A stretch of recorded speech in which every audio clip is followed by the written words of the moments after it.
Good evening, participants. Thank you for joining us for the yet another session with Shiv Nadar University. Unfortunately, we could not carry it forward the last time, and I see a lot of participants who had joined in last time have rejoined us this evening. I would like to welcome Shiv Nadar University once again to be with us and to talk about multidisciplinary education and how multidisciplinary education is bringing in a lot of changes in terms of the work skills, in terms of the education requirement skills that are happening across the globe. With that, I would like to welcome Mr. Nishant Mishra from Shiv Nadar University, who's going to talk to us about the importance of multidisciplinary education. Welcome you, sir, and I would like if you could share some deep insights with us and our students. Great. Yeah. Thank you so much, Mishraf, and good evening to you, and good evening, everyone out there.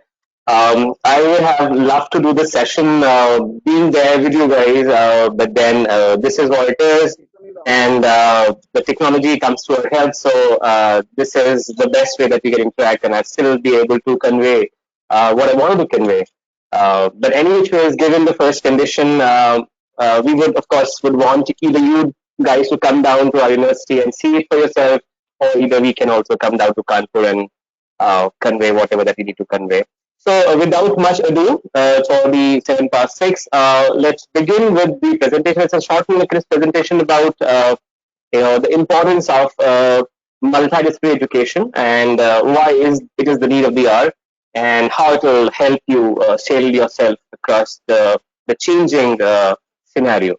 So you can also, if in case you have a pressing question to be asked in between, you can always write in the chat box, and Mishra on your behalf can ask that question to me. Great. So let's start. Dive in.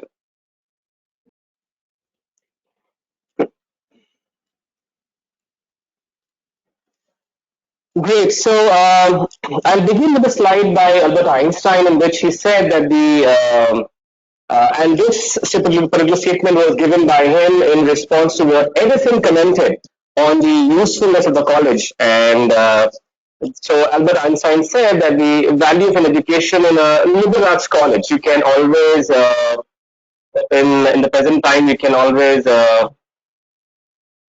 replace this liberal arts particular term with liberal arts university. It's not about the learning of many facts, but the training of the mind to think something that cannot be learned from textbooks. And Edison had opined when Albert Einstein had gone to MIT once, and he was handed over a question paper in which he was asked to tell what is the speed of light. And he said, I do not know. I do not know. And why it is, what is the use of learning or cramming something up which I can directly see from the textbooks? So and then Edison said that okay, then in that case, that college education is useless. But then this is not what it is, and therefore we have a world and we have universities wherein multidisciplinary education is taught, and the curriculum is made in such a way so that you get a taste of each and everything. And why is this important? Because the world that you live in, the world that you see is changing every hour, it's changing every second. There are new inventions, new technology that have taken over the past decades. So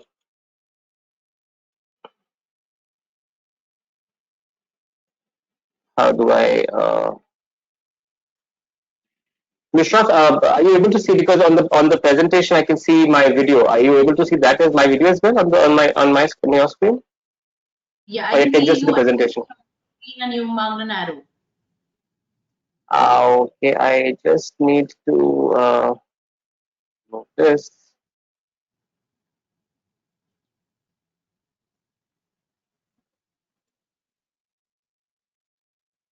Okay, great. It's fine. So, as you see that the world that you're living in is changing at a very fast pace, and there were a few things that did not even exist just few years back. and the products and technology that were there, and they have become obsolete overnight.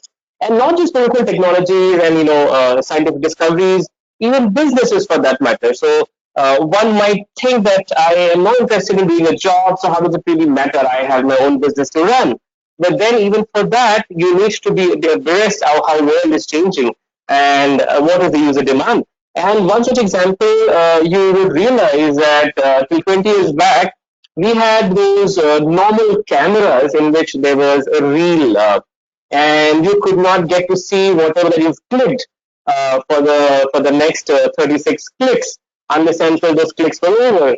And then you used to go to your photo studio shops wherein the technician would take out the reel from your camera and then develop it into hard copies, and only after a month or so you'd be able to see those photographs of your click.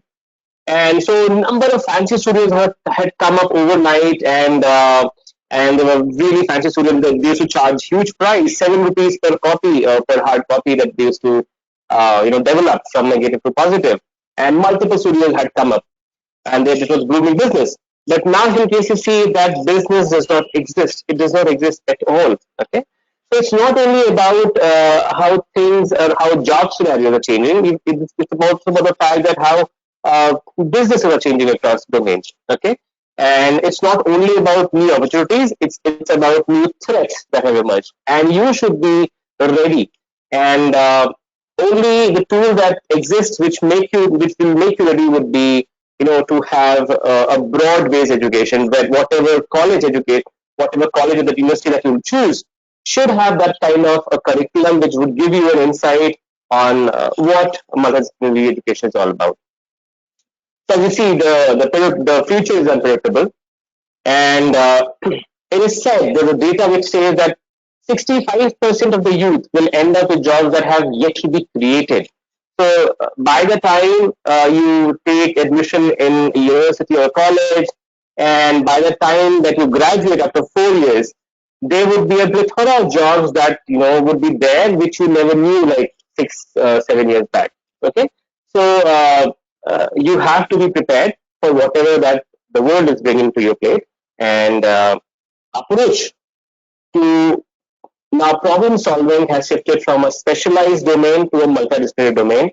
And why such a thing has happened? See, because in today's world, like in case I talk about engineering, just an example, you may want to study sciences, you may want to study management, you may want to study English or something else. But then in today's world, if in case I say, a mechanical engineer working in any particular organization, there is nothing called as pure mechanical engineering. Okay, it does not really exist in vacuum. So you need to have an idea what else is going on in the other domain. What is going on in on the product side? What is going on the management side? What is going on the user base side? And how the electronics department is taking up things, because at the end of the day, your inputs and your products would be integrated with whatever electronics or electrical has put forward, because this is the era of automation, this is the era of mechatronics and robotics. So you need to have ideas about what is happening in other domains, and only then you would be called successful. And these days, whenever the companies come to offer you jobs, and in the interviews, they do not really look only for a particular set of qualities, they would, or skill sets. They would really be happy if in case you have skill sets and ideas and information and knowledge about various other things as well. And so, for instance, if in case a construction company comes, Shapoorji Pallonji, it comes to offer jobs to a university, and when they see that civil engineers at our university are abreast with the knowledge of what mechanical engineering is, they give them a chance and they offer them the job, because in civil engineering, it's not only about, or in construction business, it's not only about civil engineering, it's also about mechanical structures, it's also about electrical plumbing. So there's an entire thing called as MEP, mechanical electrical plumbing. And unless until a civil engineer is not aware of the same, he or she would not be able to provide a complete solution to it. Okay. this is something that I'd like to draw attention to. Had I been there, this would have, really seen few laughs from the audience, and see the kind of, the test that this person is going to offer to all these various other animals. Okay, and everybody has to climb the tree. And I just love the expression of the fish there, right? That you see. So this is not what it is. Every individual is different, and every individual cannot be, put into one kind of education, one kind of frame of reference, and be judged within that reference. Okay, so whatever that your qualities are, you should be able, and whatever your choices are, you should be able to study what you like, and then judge according to your own skill sets. And this would be possible only if in case you have a broad-based education. So in today's term, I'm sorry to interrupt, Mr. Mishra. One of the students has mentioned that the voice is not clear to him. I want to ask the audience, is the voice clear and audible to everyone, or is it just one of the cases where the student is not able to hear? If you could just mark your responses, if you're able to hear Mr. Mishra clearly or not. So one of the other student is saying the voice is clear. So I think we'll continue.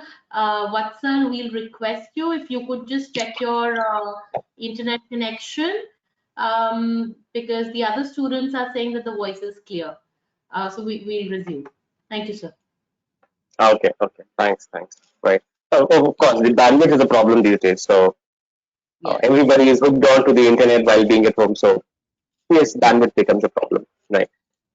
So there is a definition that has been given to the term multidisciplinary, and in today's world, multidisciplinary education would mean teaching the whole child, and this would mean that the child's needs, interests, abilities, and they are considered in selective material that has to be taught, and in the way that material is taught.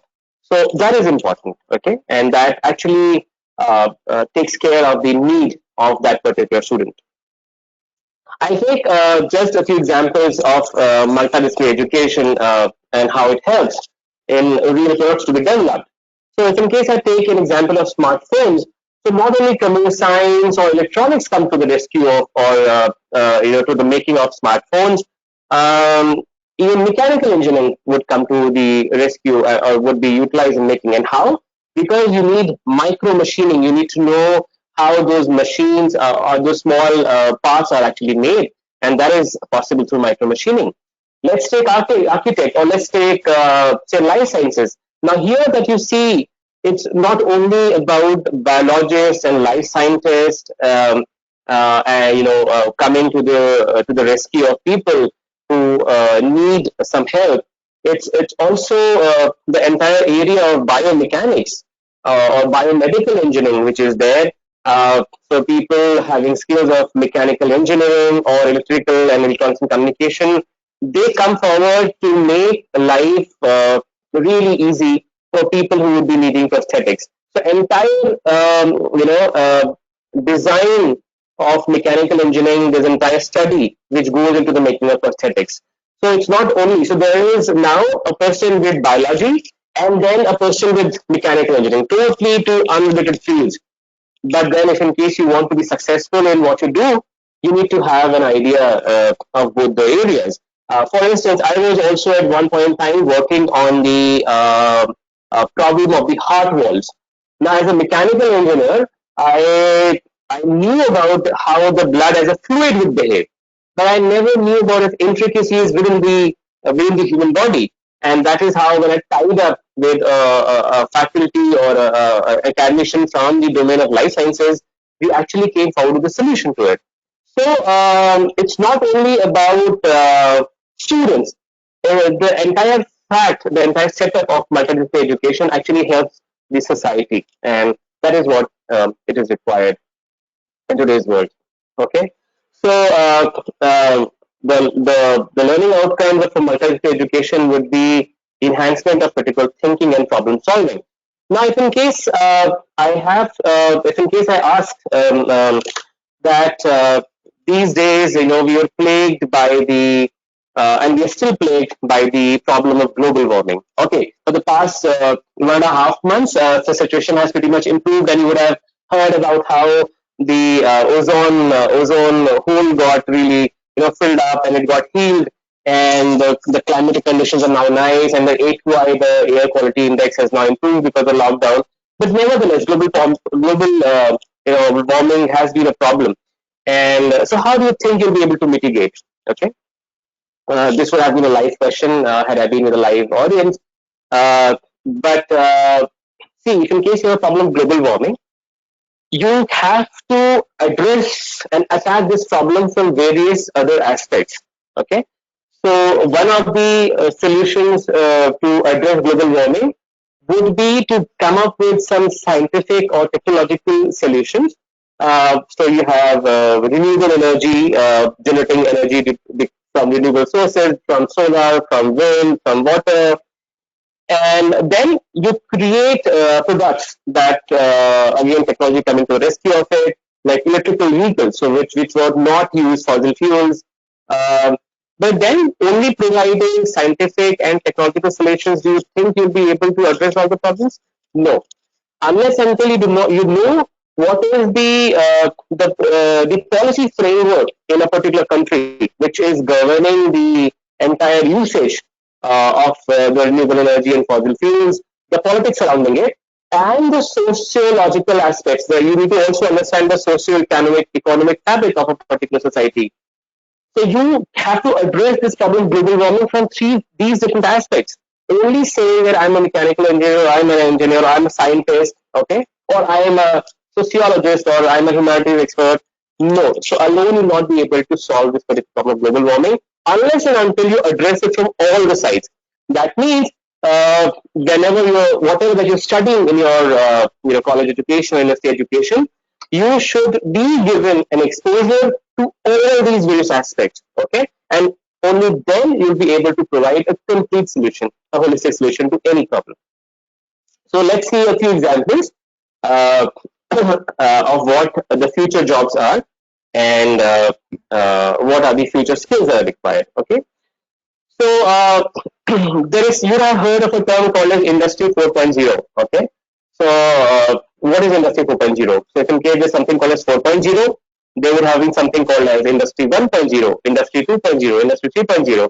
This is where we are right now. This is at what level industry is right now, and why does it really matter? Okay,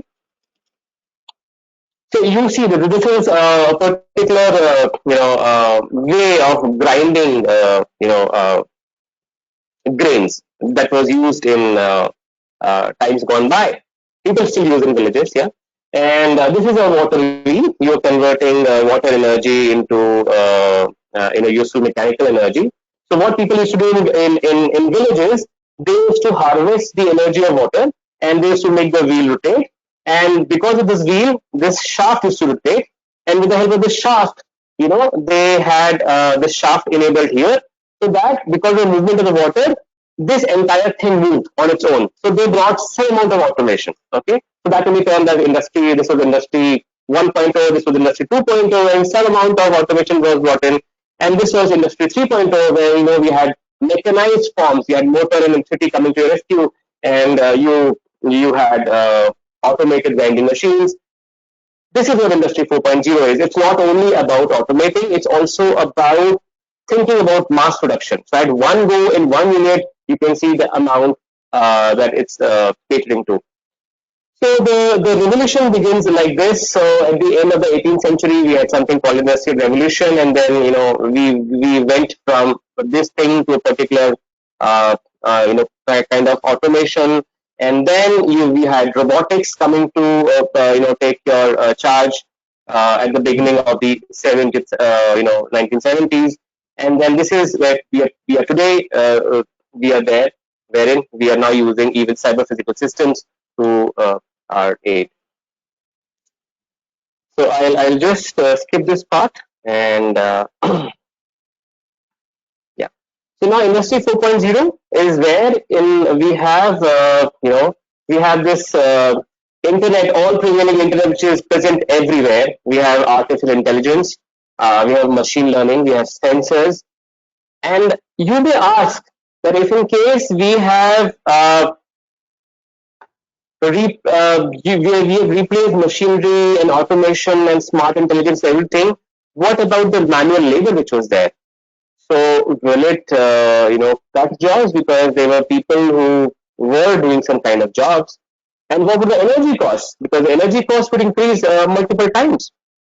But the answer is not that simple for this. And you need to do a deep study about it. Of course, automation will cut down few jobs, but then it will cut down only those kind of jobs which were about being unskilled and semi-skilled. Okay, skilled laborers, yes, of course, you cannot cut down the job.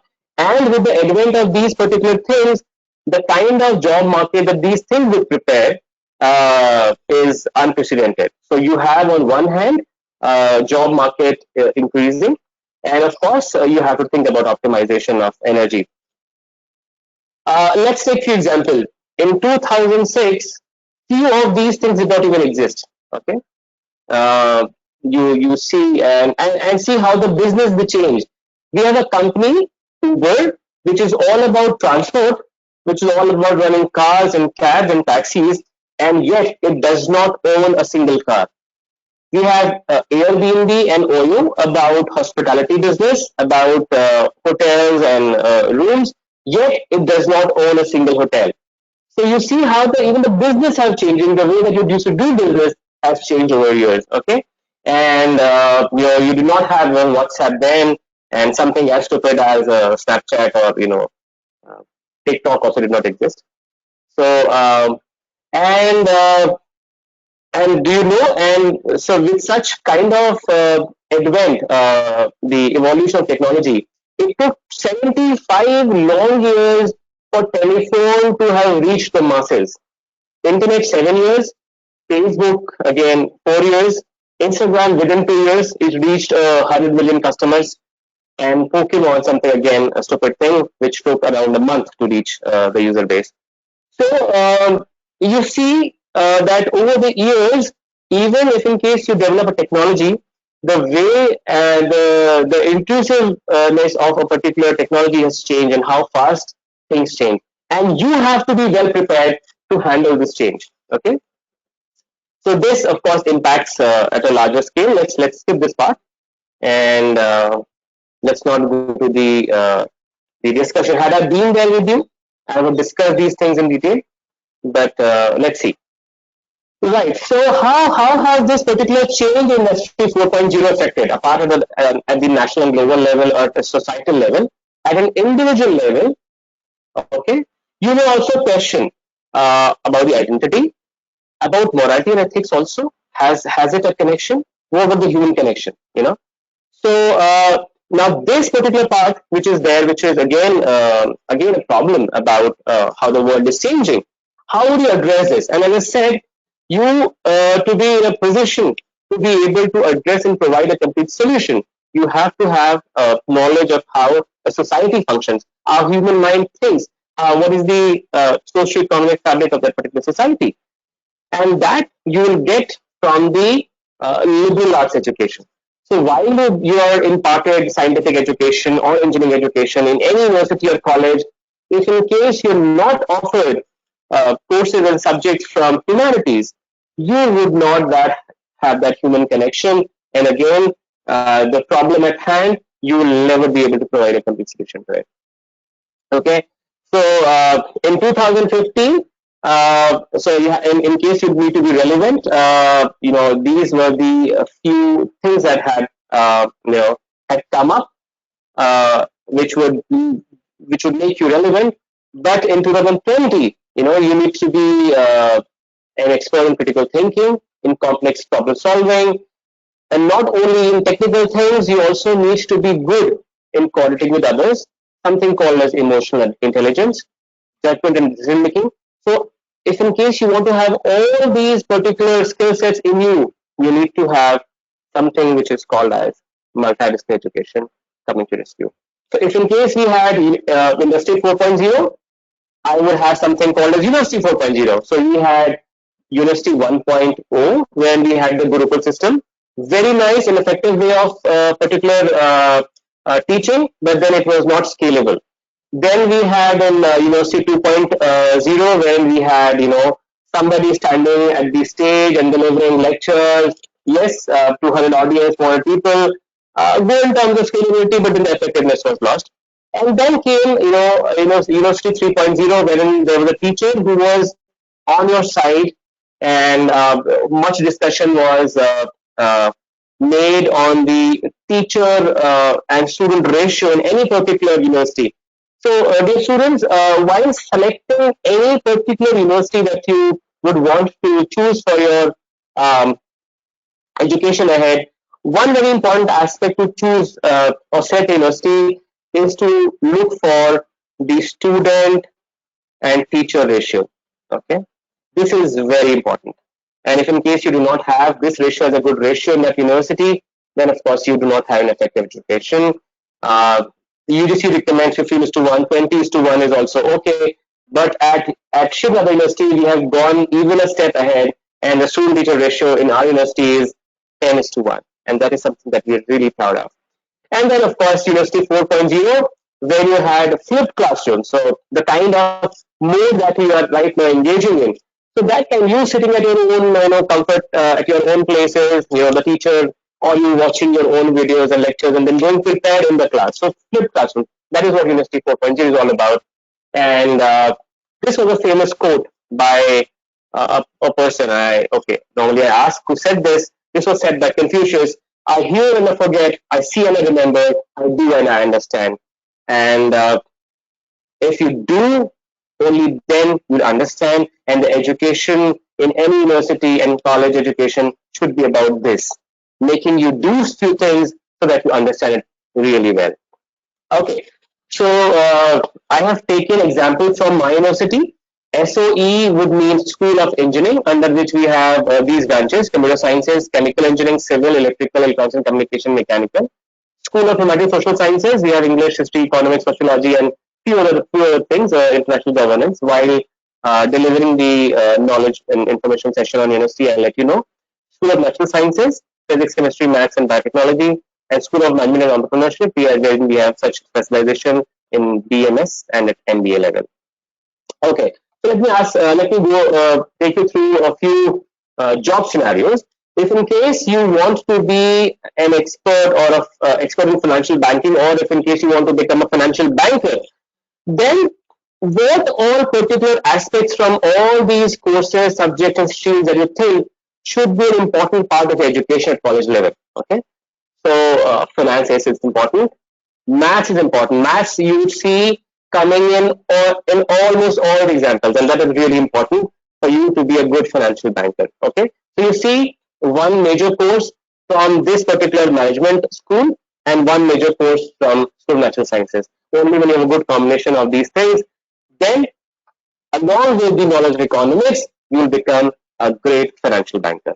Okay, next exam, and this is something that you see is in demand. You can become an art conservator, and you can be into museums. You can go become a great expert in history as well. So of course, art conservator, you need to have a good knowledge of history, and you need to be good at chemistry too. If in case you really need to know how to make your artifacts last long. Data mining, no points in guessing. Maths is important. Economics is important. Social researcher, of course, sociology is important, and then any field. So not only about maths. This you can do this in chemistry. You can do it in physics. You can do this in anything that you feel like. Okay, and um, I'll give an example. Just 3 years back, I met somebody who was doing a job in the US, and I asked her what her job is all about. She is a PhD in life sciences. She's a doctor in biology. And I asked her what she's doing in the US, and she said that she's a science jockey. So I said, what is a science jockey or a scientific jockey is all about? I've heard about radio jockeys, I've heard about disc jockeys, DJs and RJs, and not about something SJ. So she said that she airs a program on the radio twice a week, and it's about making people aware of the recent discoveries in in the area of technology and sciences, and converting them into a way so that the general mass, the general public, gets to know what has been the latest discovery. Otherwise, what happens is it's too technical. The terms are jargons, and the common mass is not able to absorb what has been the latest development in the research area or in the technological or scientific domain. She had a flair about writing, about and English, but it was just because of pressure she pursued a career in sciences. But then she left her research job, and she went ahead because she was a scientist. She was also unable to understand what is the recent discoveries in science domain, and because she had a flair for communications and English, she could convert the entire technical jargon into simple plain English so that she is able to explain that to the common audience. And she was earning more than what she was earning as a scientist and a researcher. Okay, so these are the places where new jobs are coming up, and you can create a job for yourself by going through various aspects and taking courses from all these areas and becoming an expert. Okay, high performance computing, computer science, maths is important. Market study and pricing manager, of course, marketing and economics is what you know. Supply chain manager, operations and economics, and supply chain management is also part of mechanical engineering, if that helps. So yeah. Again, technical writing is the same as what I just told you. They and not just English and physics or English and information communication, can be English and chemical, English and civil, English and maths, English and law, whatever that you can be. Okay. So the bottom line is, choose the subjects that you wish to study. Okay. You have to create your own basket. You have to create your own bouquet of the subjects and the course that you would want to study. Okay.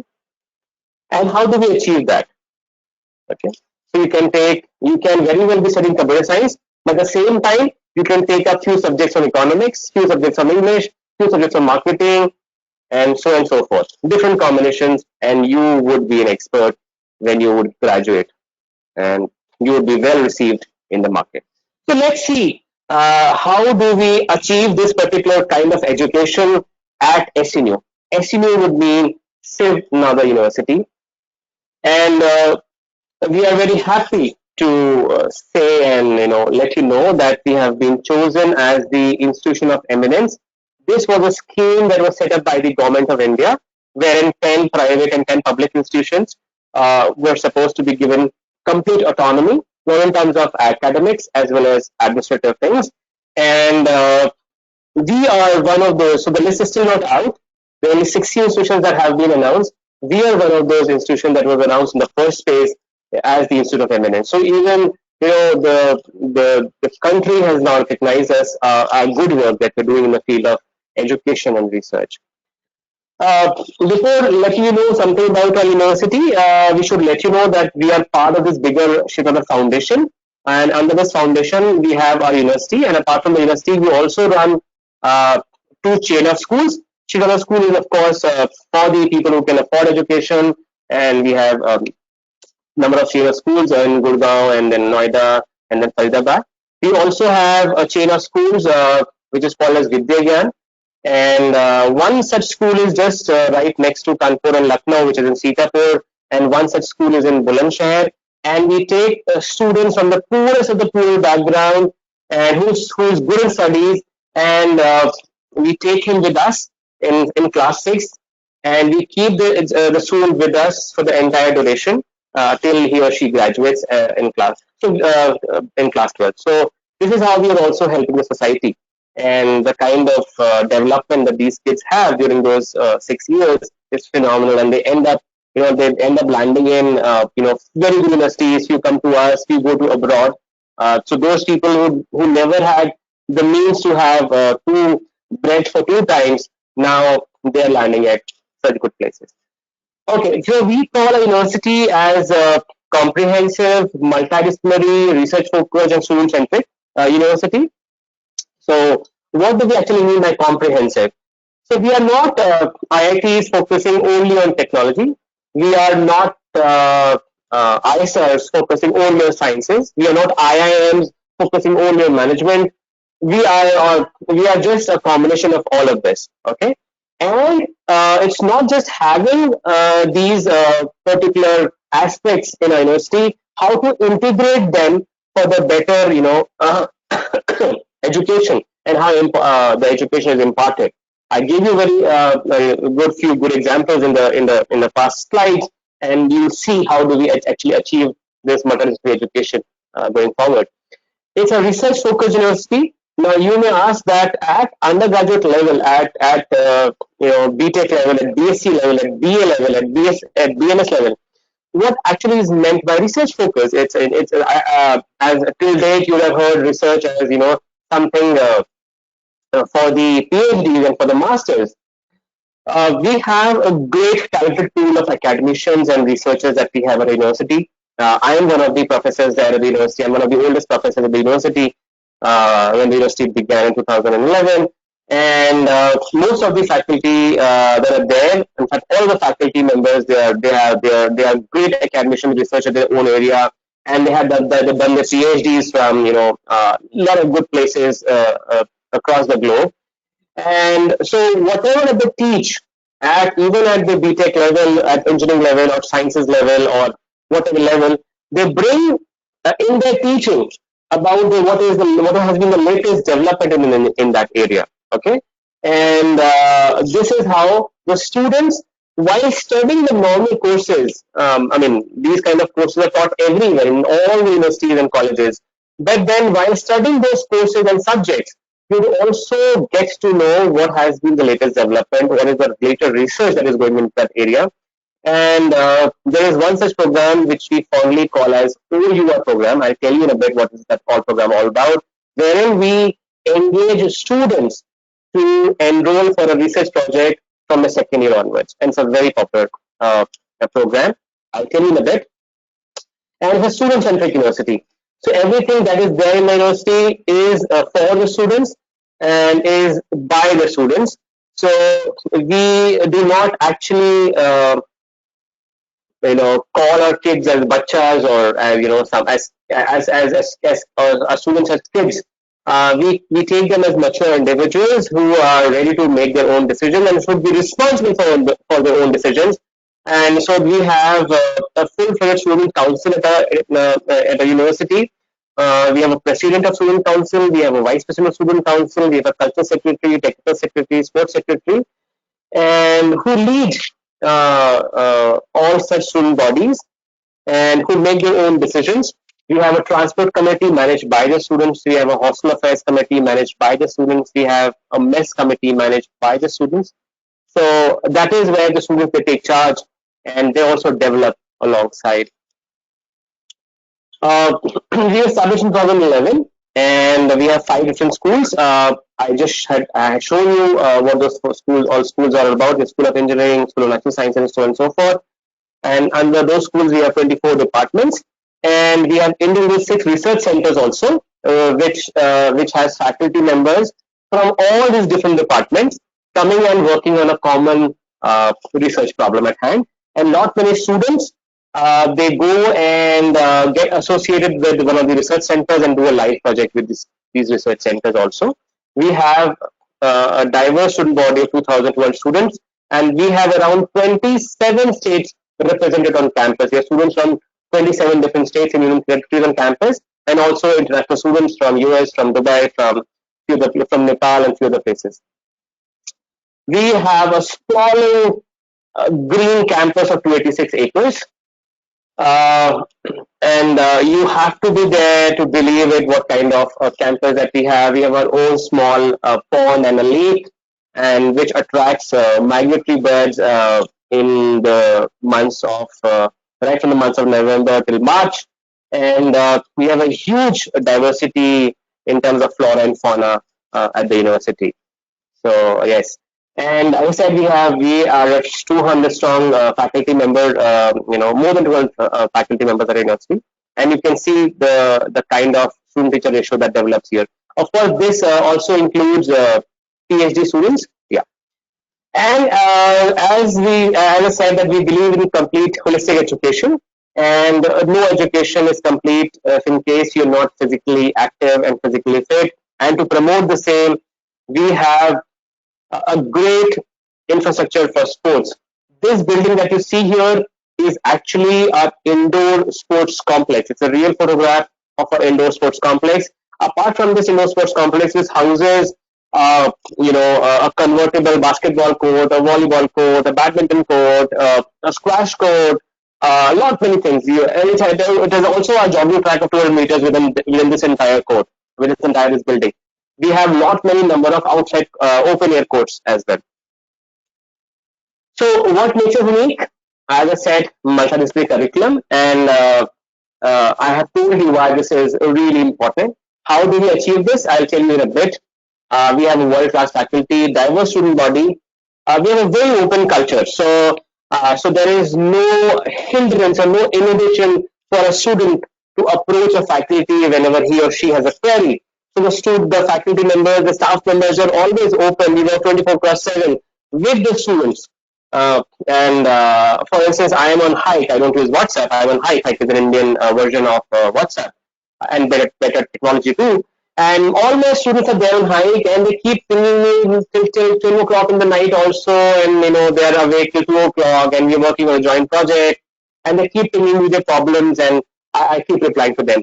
So we have such kind of an open culture where there is no actually hindrance or a boundary between what a teacher should be and what a student should be. Teacher is there, staffs are there, the student is all. We all are there for one common goal, which is to create something very good for the society in terms of research that we can. Okay, and yes, and that kind of open culture fosters exchange of ideas. We are a completely residential university, so even if in case somebody belonging to the nearby region of Delhi NCR where our university is situated, you still have to stay inside the campus because we believe that the education happens 24/7. It's a cyclical process. It does not happen only between 9 to 5 classes. In our university, when you would come, you would see that the students are busy in their projects for the entire night. So sometimes the students even sleep in the lab, they get up, they brush their teeth and go to school classes directly.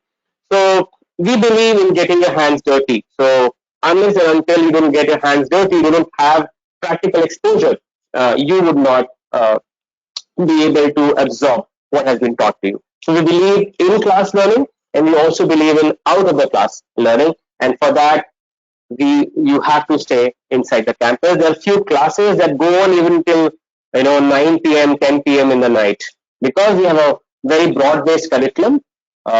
People they take up courses and subjects from their interest areas, and the classes go on as per their comfort level. So after the dinner, we complete the dinner, they come back to the classes, and they discuss their problems and courses with faculty members. As I said, the 27 states and universities present on campus. There's something called as on-campus jobs. I'll let you know what an on-campus job is. So while being at the university, you can actually have a job and you can actually earn from it. Very interesting fact that we have at a university. I'll let you know a bit. And as I said, that we need to keep our students engaged. We have more than 55 student clubs and societies. These are the few accolades that our university achieved. There are a number of accolades. If in case I go on telling you about the kind of recognitions and the awards that we have won, it will take the entire day. So just to let you know, we are also accredited by the National Assessment and Accreditation Council, NAAC, as we have got an A grade from NAAC. And you all know that we've been chosen as the Institute of Eminence. And this is from all these places that you see from these universities at a global level and these universities at the India level that our faculty members have got their PhDs and masters from these universities. So you see the kind of intellectual pool that we have at our university. So let's come to defining what this particular presentation is all about and how do we actually achieve multidisciplinary education in our university. I'm sorry for this example because I'm a mechanical professor. I've taken this particular example as mechanical engineering. It can be anything. So whatever that you choose to pursue, if in case you want to do say BTech mechanical or BTech chemical or BSc physics or BA English or Bachelor of Management, that will become your major. Okay. So if in case you wanted to pursue BMS, management would become your major. If in case you want to do BA history, this history would become your major. BTech chemical, this chemical would become your major. So 60% of the courses, 60% of subjects you study from your major area. Okay. The other 15% of the subjects that you need to take and choose, you have to choose from the different kind of courses and subjects that are offered outside your major, outside the domain. You have to choose 15% of the courses from something called as university-wide electives. So you can take one course from economics, you can take one course from mathematics, you can take one course from physics, you can take one course from life sciences. So in case, apart from mechanical engineering, you also had the flair of knowing something about, electronics. You can take one course from electronics, you can take one course from dance, you can take one course from drama, whatever you think of, okay? So 15% of the remaining courses you have to take from outside your department, outside your major. However, if in case you want to specialize in a particular field, as I said, mechanical plus electrical is a very good combination. Mechanical plus electronics is a very good combination. Mechanical, civil plus, computer science plus economics is a very good combination. So if in case you want to get a minor degree also, now please note, here is something that we really specialize in. In 4 years, you not only earn one degree, which is BTech or BSc or BA or BMS, that will be a major degree. You also have a chance to do a second degree within 4 years, which is called as minor degree. So within 4 years, you'll have a chance to do two degrees. One will be called as a major degree, one will be called as a minor degree. And if in case you wanted to specialize in the field of, say, design, and you happen to choose all these courses from your design area, then you would have a minor in design too. Okay, why a minor in design? A minor in history, a minor in chemistry, a minor in physics. So if in case you also want to study mechanical engineering, you also want to study physics, you can have two degrees.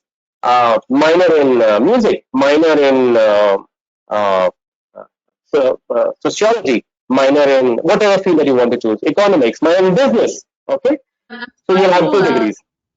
I'm sorry to interrupt, Mr. Mishra. There's a question from a student. Do you have a specialization in physics and astronomy? Is the question from a student. Okay, so the kind of specialization that I'm talking right now here is a little different. It's about choosing. So, if in case you want to study astronomy, would come under the area of physics itself. So that will come under the elective of the physics. Okay, but this is what I'm talking about is different. As of now, there are few courses that are offered under the area of core common curriculum. Okay, so 60 plus 15 is 75. The remaining 25% of courses, since we believe that a person should have a holistic background and knowledge and information from different areas, 25% of the courses, the remaining subjects, a student has to mandatorily compulsory take from these broad areas, from Indian history and society, from world history and society, from culture and communication, from cognition and intelligence, from technology and society, where you would find such courses that was just asked by the students, from environment and ecology. Okay, these are not courses or subjects; these are broad areas under which we have hundreds and thousands of courses. You have to take those courses and complete your 25% remaining gap.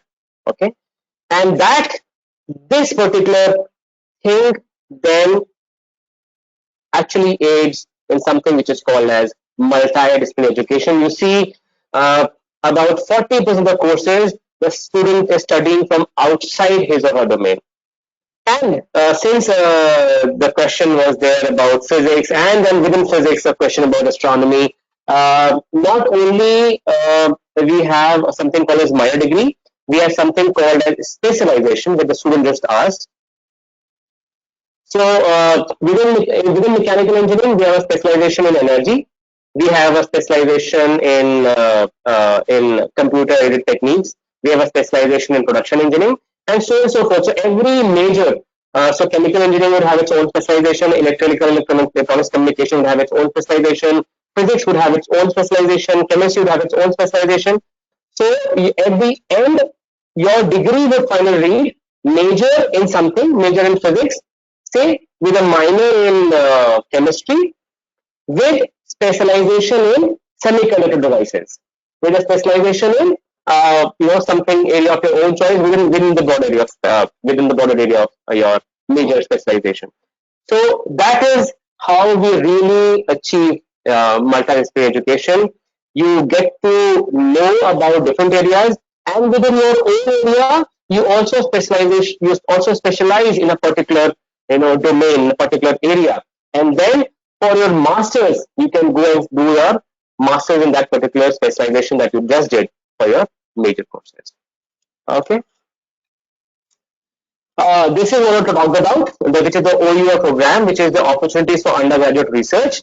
Uh, this is a program wherein we ask the students from the second year onwards to take up a research problem statement under any faculty. It can be in astronomy, as I just asked by the student. It can be in any area. Within chemistry, it can be on batteries, and within so as to produce, mini batteries which can last for long. Why did I take that example? Because there have been more than 800 conference papers and publications from the people who are actually studying undergraduate courses, people from BSc, from BTech, from BTech, from BA.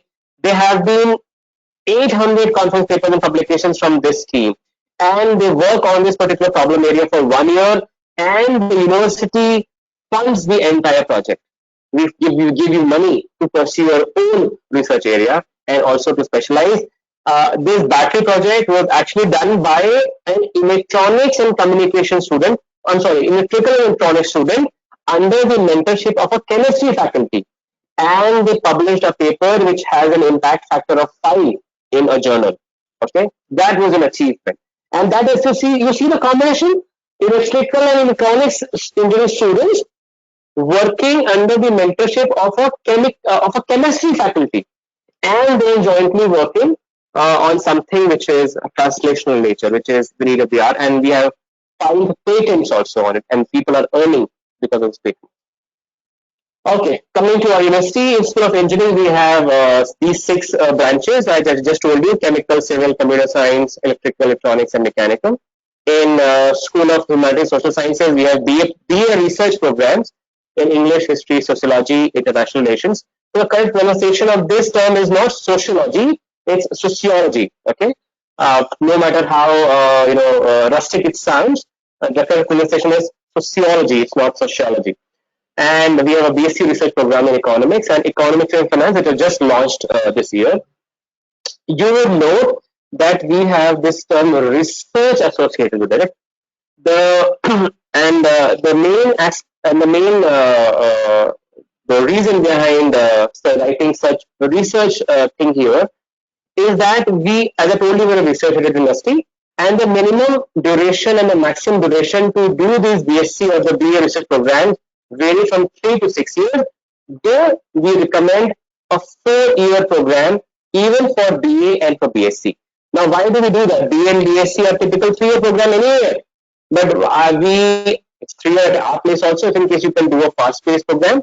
But we recommend 4 years because our entire content is high research focused. Okay, and we go for field jobs and field programs, and we do outdoor research programs, and with such a detailed content, 3 years is just not sufficient. They would do an injustice. Second important fact that I will want to tell you why BSc research or BA research, a 4-year program, is important. If in case you would want to do your masters abroad in US, now US education does not recognize 10 plus 2 plus 3 years of education. If in case you want to do your masters, US would say we do not recognize what is this 10 plus 2 plus 3 years of education. We recognize only 10 plus 2 plus 4 years of education minimum. So what do students do? Here people who are doing their typical BSc physics or BA English in other universities, they go for their masters, they spend another 2 years, and then they apply for US or master's program outside. However, if in case you do a 4-year program with us, you will be directly eligible to apply for master's program outside India. That's one other added advantage. to our BSc research and BA research programs, which are of typical 4-year duration at our university. And also we have a BMS program under School of Management and Entrepreneurship. Apart from the program, BMS program, which is Bachelor of Management, we also have MBA, again at master's level. So at master's level, we have masters, MTech and PhD in all these programs as well. Just for information. Okay. We have international collaborations with leading universities, and you would say, okay, a lot of universities have such collaborations, and students go and typically do a student exchange program. That happens with us also. So we have a Duke Culture University where students go from our university, they go and spend a semester abroad there, and then they come back, and then we adjust their credits here. And with a lot of other universities as well, students from different universities they come and spend a semester with us. That's all fine. Student exchange program is the most typical agenda for any international collaboration. But the main win-win situation here is the kind of curricula and the academic and the research support that we get here. The kind of curriculum that we follow and that they follow is almost the similar program. We have an international context to whatever that we teach here, and that is something that is really, really important. And you might not feel the need of actually going to a university, a US university or a European university or an Australian university to go and pursue your education outside, because you're getting that kind of education here itself. Okay, and apart from that, we have lot many collaborative research within the faculty members and with the students, and we also fight for lot many joint research grants. Uh, this is one aspect wherein the students and their parents they choose the university. कि भाई हमारी job कहाँ लगवा रहे हैं, सब तो अच्छी बात है, आपके पास में ये प्रोग्राम है वो प्रोग्राम है, आप रिसर्च करते हो सब करते हो, at the end of the day हमें जॉब कहाँ दे रहे हो. In typical universities and colleges, you would find this particular office as training and placement cell of training and placement, office TPO. But we do not really believe in just providing training and just providing placement. Placement would be jobs. We deliver much more. We believe in developing career for an individual, and it's developing a career just does not mean only to give jobs. Okay, jobs we do provide. Our university does provide a job, but then this is not all what we think about. We approach this particular career development through a three-pronged approach. One is, of course, providing the jobs. Second is, if in case the university, the students think about pursuing higher education, we aid them. So you would not believe that 30 to 40% of our students they actually do not sit for placements. They say, and the figure may be exaggerated, but close to 20% definitely they do not sit for placement. They say we do not want to, we do not want any jobs. We want to go do a higher studies someplace else. That is actually where we help. We develop research interest in that student. He or she publishes paper at the undergrad level, and then she is absorbed directly, not only at master's level but at PhD level also in those universities. So that's a second prong approach. Third is, why just be a job seeker? Be a job creator. So we actually prepare our students to become successful entrepreneurs. We have till date 15 successful, close to 20 rather, successful startups from our university, wherein students neither they went for higher studies, neither they went for jobs.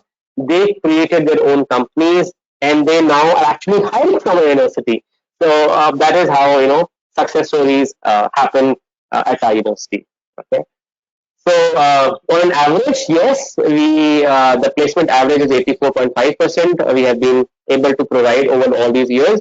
31.5 lakhs is the highest salary package that we have offered, and we have companies right like from Goldman Sachs to Amazon to Flipkart to Bank of America to Amazon to core companies like Tata Power and L&T and IBM coming and providing placements. On an average, the salary package that has been offered to all the students is 7.69 lakhs, which is pretty nice. And over the years, we have been able to provide 96% to the first founding batch, then and so on and so forth to all the respective batches which graduated in all these years. And for this current batch, which is still about to graduate this year, our placement season was still not complete. because January to May is the highest time when the students get jobs. Still, before we were hit by the situation of COVID 2019, we were able to place 85% of students. This was a figure before Jan, before we were actually hit by this, pandemic. So you see, what has been a success story in providing jobs to our students. This is the second thing There is a about, question yeah, here on, yeah. yeah, there is a question here on jobs. The figures mentioned here, are they about from the undergraduate programs, and which programs specifically? Do the research programs also get placed at such salary figures? Okay, so to be honest, most of the salary that you see here are actually at the undergrad level only, but mostly from engineering and from management. Few from BSc and BA research programs as well. Our BA research students have been absorbed by companies which are into editing and publishing business, and they have also been provided jobs. And similarly, science labs have absorbed students from our BSc programs as well. But having said that, by the nature of the program itself, most of the people from the BSc research programs and from the BA research program, they actually end up going for higher education. And that is where our next career development prong lies is about these kind of placements. And not only they have gone to, at MS level, at master's level, they have got secured. You can see it's a PhD in mathematics, a BSc research program, and a PhD in mechanical engineering. These are our BTech and BSc and BA research program students who've landed directly to these world-renowned universities, National Institute of Singapore, Virginia Tech, and directly into PhD programs, not just master's program. So again, I said, so this is somewhere actually where a strength lies, where the students actually go. They do not want to take up jobs. They want to actually go and do higher studies and specialize and then work in some research labs. Few of the success stories, just to name a few, you can find this on the internet, not a big deal.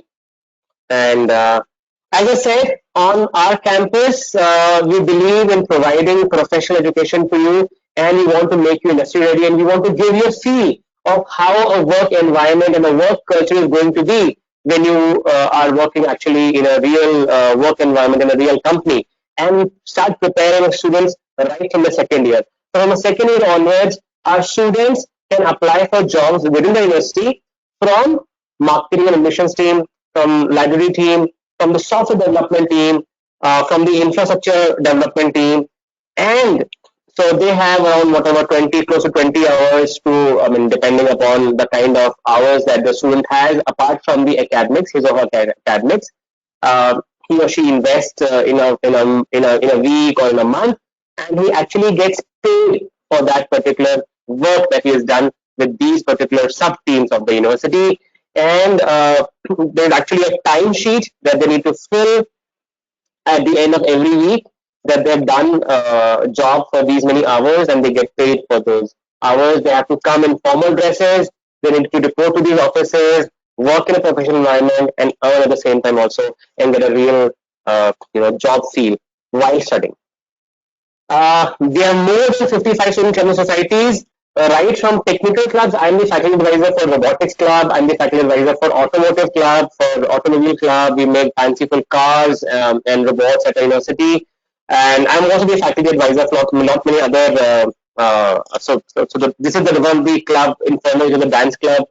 And so right from photography to dance to drama to music to robotics to hackathons, you name it, to TEDx, we have those kind of societies here, and they're totally managed by the students. We just have a faculty mentor. As I said, I'm a faculty mentor for so many other people. I also lead one of the adventure club, and this is where I'm standing. And I led my students last year to a trek of 14,000 feet to Bhrigu Lake in Himachal Pradesh. It was a 3 day long trek, and we 2 nights actually we spent in a no man's land in our tents. And the next morning that we woke up, it was -4 outside. But then, with such kind of activities, students actually learn how to work in teams, how to gel well in teams. So there is, a team building spirit that gets developed, a fighter spirit gets developed. So apart from fun and adventure, it's all fine. People learn a lot. So as I said, the education is not happening only in the classroom; it's happening outside the classrooms as well. And that is where these clubs and club societies help us do that. Kind of facilities apart from the regular post office and bank and everything and ATM. We have a huge indoor sports complex. We also have a student activity center where the students go and play some board games and watch televisions and no television up there in the individual hostels too. We are, as I said, with a completely residential university, so we have great housing facility not only for the students, for the faculty and the staff members too. This is one such cafe. We have many such tuck shops spread all across our 286-acre campus, and we have mini marts and vending machines also all across the campus. We have laundry, we have a salon, we have a gym also, full-fledged gym inside the sports complex as well, and we have daily shuttle services to nearby places to Greater Noida, Delhi, and Noida. Admission process. So before Mr. Neeraj takes up with the admission process and how to apply for university, if in case any quick questions, we can take up right now, or we can take up towards the end of the session. It's another 5 minutes or 10 minutes which are there. Yeah.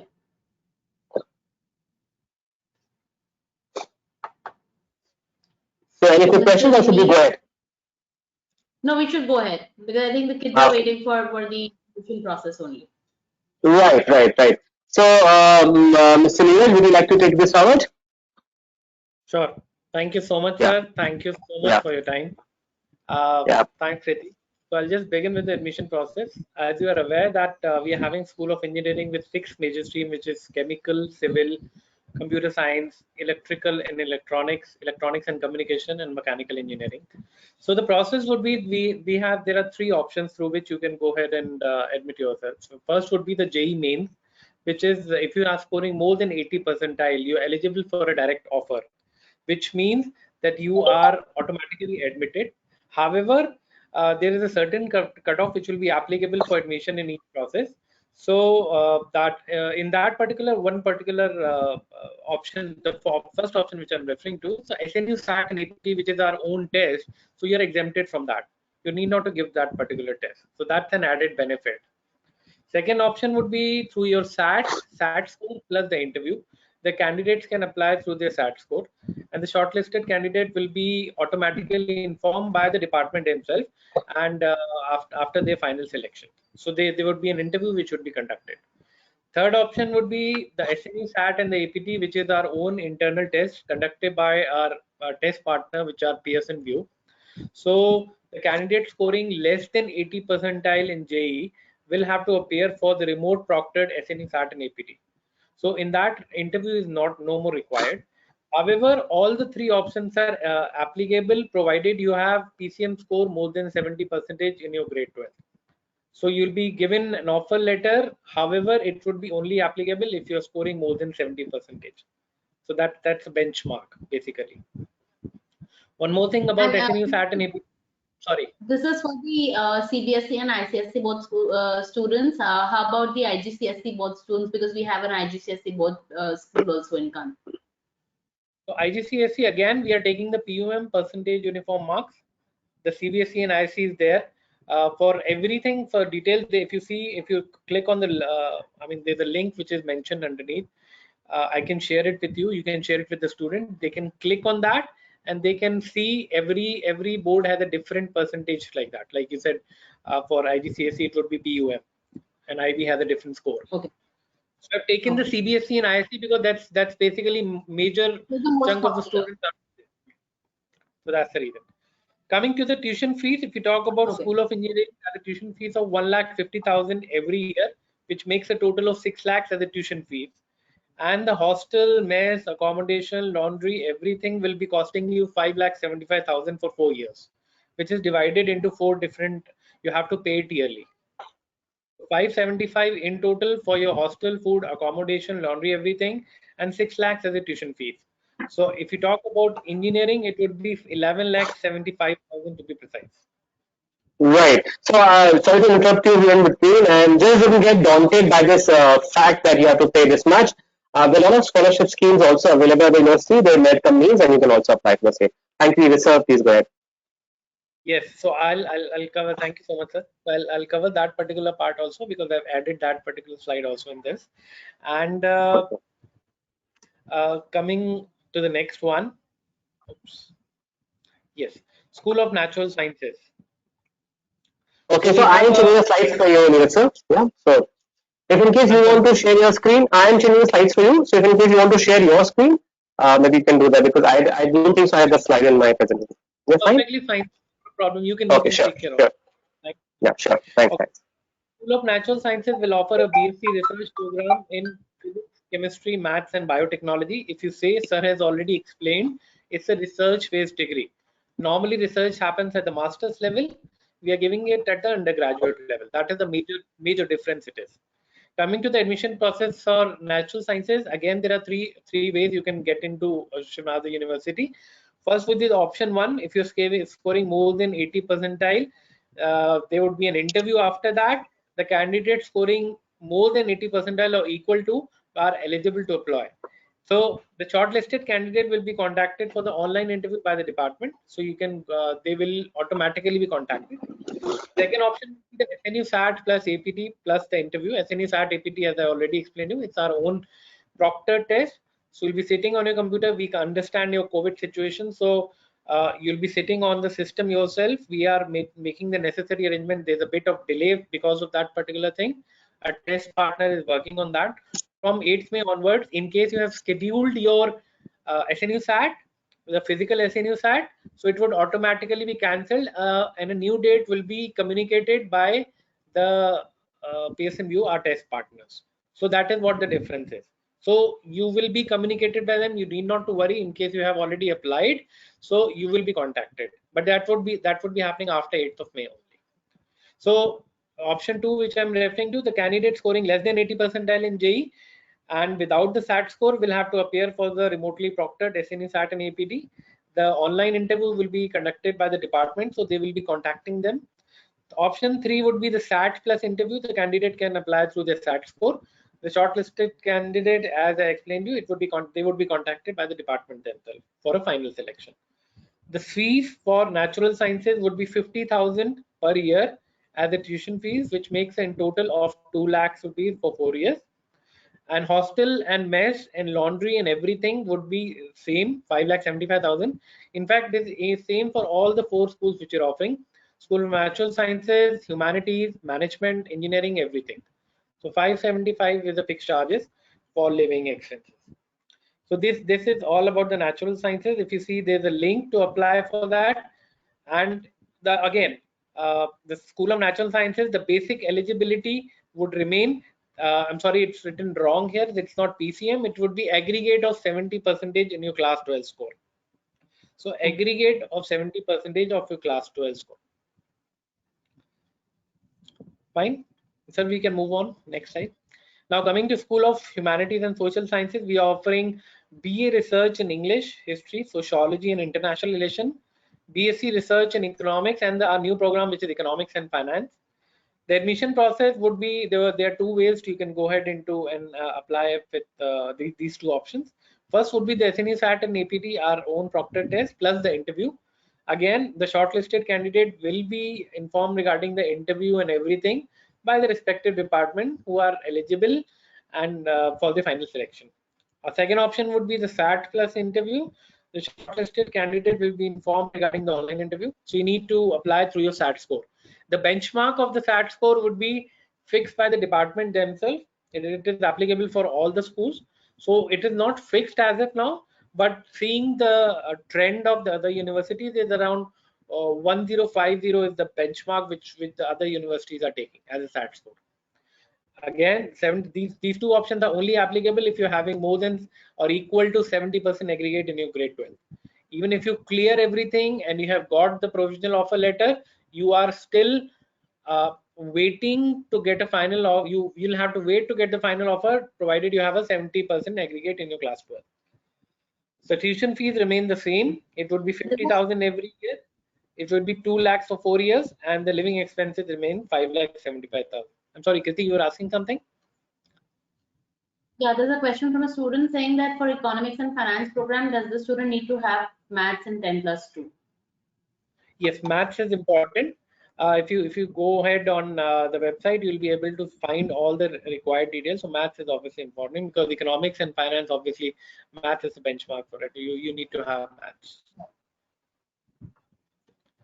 Okay. Now, School of Management and Entrepreneurship, we are offering Bachelor of Management Studies in Economics and Finance. Finance is a shared program between humanities and management. So that's a shared program basically. So you'll have a depth knowledge because finance and everything comes into the management part, economics is into the humanities part. So you will have a shared knowledge of both the schools. So that is the reason it's a new program which has been launched. Admission process, again, similar like humanities, you need to have SNU, SAT and APT. And they Neeraj, I'm sorry to cut you, but we are running short of time. We're exceeding, so we'll have to go a little another fast. 5 minutes, and I'm done because I'm already done with everything. Sure. So the admission process remains same like humanities, SNU, SAT plus APT plus interview, and the SAT plus interview. That would be the second option. SAT score, as I already told you, it would be decided by the department. The tuition fees is a bit different for management. It is 1 lakh rupees per year, which makes a total of 4 lakhs. The living expenses remain the same, 5,75,000. Coming to the next slide, these are the videos which I'll be sharing it with you, Kriti. You can go ahead and see that. Sir, after that, there's another slide for. I think we've already shared these videos in the handouts, and the students can have a look at the handouts. Sure. That's all from my side. Any questions which is there, which you feel? So there's a question on scholarships. Okay. Scholarship, just if you can give me the presenter, right, I'll be able to share the scholarship thing will also be there.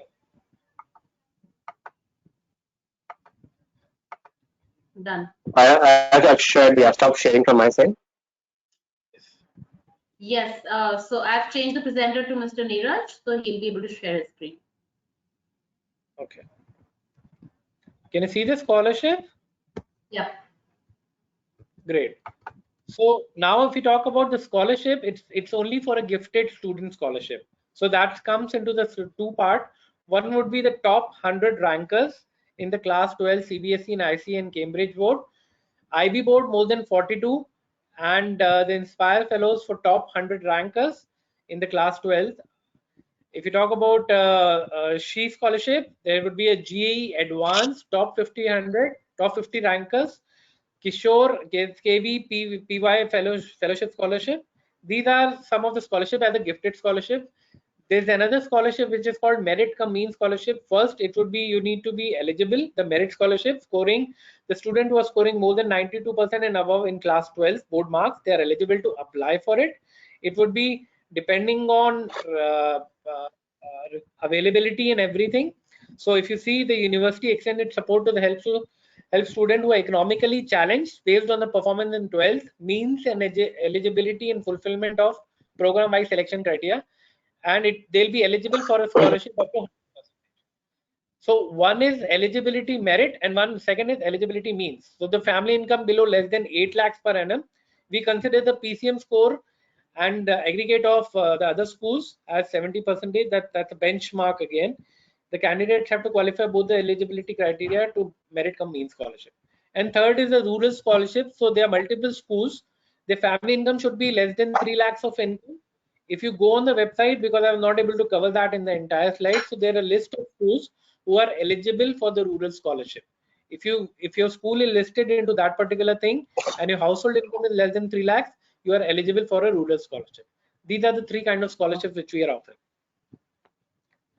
So I think that answers the question from the student on scholarship very well. And due to paucity of time, I think we'll have to wrap up the session because it's giving me a constant reminder.